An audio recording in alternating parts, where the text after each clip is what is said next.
Fale, Itanhaém. Essa é uma das vezes que eu venho nessa tribuna mais importante que eu venho até hoje. Desde que eu virei vereador, até mesmo antes de estar vereador, a gente vê muitas denúncias, muitas coisas que se falam, mas pela primeira vez eu acredito ter aqui grandes indícios corroborando com tudo que eu venho falando, que eu não sei se é incompetência ou se é má fé, mas eu vou falar para vocês aqui hoje dos uniformes escolares. Sim, os uniformes que foram prometidos para a primeira semana de aula e que até hoje não chegaram. Os uniformes que deviam ter sido contratados no ano passado e não foram contratados. E o que eu achei de irregularidade nisso? Várias coisas que chegaram a mim, começando dia 4 de janeiro, quando um jornalista investigativo gravou um vídeo que chegou em minhas mãos, denunciando várias irregularidades. No vídeo ele diz que encontra grandes indícios de direcionamento no edital. Mais do que isso, que o tecido exigido nesse edital é um tecido de qualidade inferior ao da última contratação e um preço superior.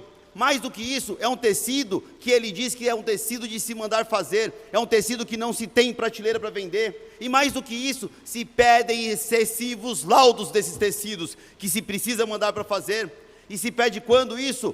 Dia 5 de janeiro, onde os laboratórios estão fechados.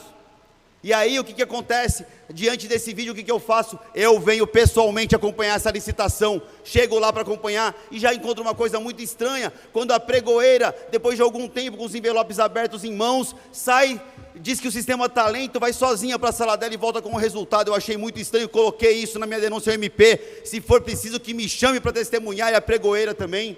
E depois, 2 dias depois da empresa vencedora desse certame, né, que a hora que a pregoeira chegou lá e colocou quem era o primeiro lugar, foi tranquilo, o segundo lugar não reclamou de nada e um sorrisinho no canto da boca. 2 dias depois, a empresa vencedora me procura no meu gabinete, ao lado do meu assessor, e durante 20 minutos me relata as mesmas coisas que aquele jornalista investigativo falou, que estava com medo de ser derrubada, porque pediam-se tecidos que não eram usuais, que eles teriam que produzir e pedir laudos se os laboratórios estariam fechados, e foi me relatando tudo isso, e foi me reportando dia a dia o que foi acontecendo.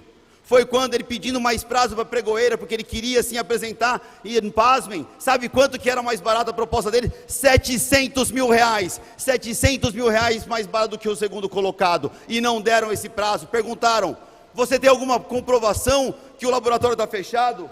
E ele mandou, está aqui, mandou a procuração, mandou o comprovante e não teve os tempos hábeis, conseguiu produzir as amostras, entregou. Eu relatei isso ao MP na conferência que a gente teve e falei que tinha alguns dias para que realmente acontecesse a avaliação das amostras, e dito e feito, derrubaram o primeiro colocado, com as amostras entregues apenas sem os laudos, que precisavam de mais 10 dias, segundo o laboratório, 700 mil reais, em favor da segunda colocada. E acaba aí não, agora entra em cena Dr. Eduardo Belo Vicentim, um advogado que foi responsável por desmantelar a máfia dos uniformes 10 anos atrás. Sim, derrubou o presidente da FDE, conseguiu bloquear mais de 100 milhões de reais em patrimônio de terceiros.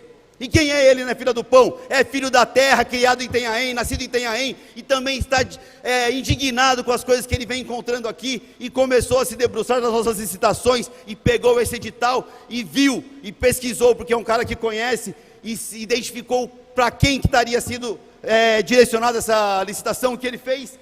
Ele fez uma declaração 7 dias antes da abertura dos envelopes, 63 dias antes de se declarar a vencedora, que foi a segundo lugar, e adivinha quem é? Empresa Infinity, a mesma registrada aqui. E sabe como que ele derrubou o presidente da FDE? Como que ele bloqueou 100 milhões de patrimônio? Fazendo a mesma coisa, levantando para onde estava sendo direcionado, e teve toda essa repercussão. E é isso, tudo isso aqui foi juntado, e na sexta-feira foi dado entrada no MP. E eu venho nessa tribuna para pedir mais ajuda, para que vocês divulguem isso, para que a imprensa noticie, para que o MP realmente faça alguma coisa, para que venham outras instâncias, que venha a GAECO, o TCU. O que está acontecendo não pode acontecer. O ganhador relatou a mesma coisa, um jornalista investigativo e um advogado de renome registrou o que havia acontecido, o que ia acontecer, e deu na lata. A segunda lugar foi ganhadora, e aí ela tinha todos os laudos, ela tinha tudo o que precisava, laudos esses que só seriam possíveis se ter, se você já soubesse de antemão o que seria pedido no edital. Então a única empresa que conseguiria ter foi a que ganhou, como foi protocolado aqui, e a gente quer que isso vá a fundo e que a gente tome as devidas providências, porque não dá para esse descalabro continuar acontecendo.